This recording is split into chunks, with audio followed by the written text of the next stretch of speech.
So I'd say my first big negative event in recovery would be my grandparents dying.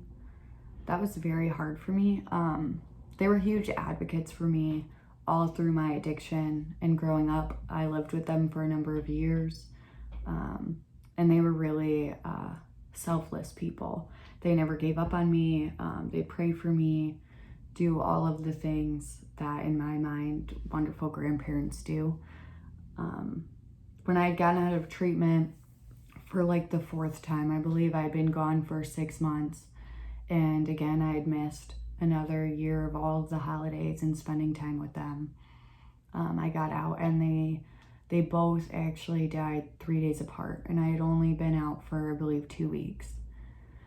So it's like fresh on my feet again, trying to figure out how to maintain life. And two people that meant the most to me passed away. And it was extremely overwhelming. I'm not a huge crier. I don't cry often, but I do remember going to a meeting every day for like the next 3 months, sometimes twice a day, and I would just cry at the tables. And it wouldn't matter if I knew anybody that was sitting there. Most of the time I asked for no feedback because I didn't want anybody to tell me they were sorry for my loss. I just needed to feel those feelings, because feeling feelings was something that I was never good at and something that I neglected all through addiction. So feeling those feelings was really important. My support system within recovery, the friends that I had gained, my sponsor, my new strong rooted, honest connections with family, as well as like my friends, made a really big difference when it came to properly grieving them. I do know that I felt really good that I was able to speak at their funerals. I was able to contribute, be there for my family, be there for my father, who was also in recovery. So having both of his parents pass away, newly sober, was very difficult for him as well. But we were really there to support each other through it. And it honestly felt really good knowing that they passed away with me being sober, because I think that they wouldn't have wanted it any other way. I think that self-forgiveness was huge as well. There was nothing that I could do to take back the harm that I had caused in the past.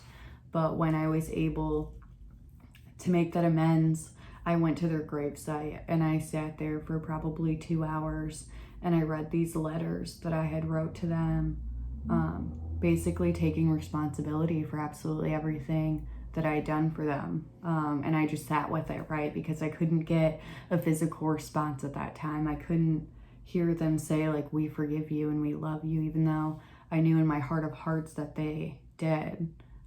So I sat there and I prayed and I read it, and then I burnt the letter.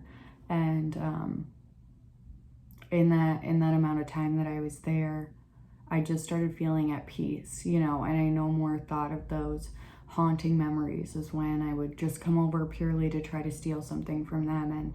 And my grandfather's voice no longer was haunting to me. Like, it didn't make me want to cry when I could hear that memory of him being so excited when I would show up at their door. Suddenly I was smiling, and I was remembering funny events about their life, and that was huge, because that was something that for probably a good 3 months after they passed away, I was unable to do. And I think that I owe most of that like self-forgiveness process to recovery, because it's something that if I wasn't working a type of 12-step program and being honest about my feelings, I think it's something that I may have never properly dealt with and worked through. So I can accredit that to working the steps of AA and my sponsor motivating me to be honest, and doing what will be best for me in the long run.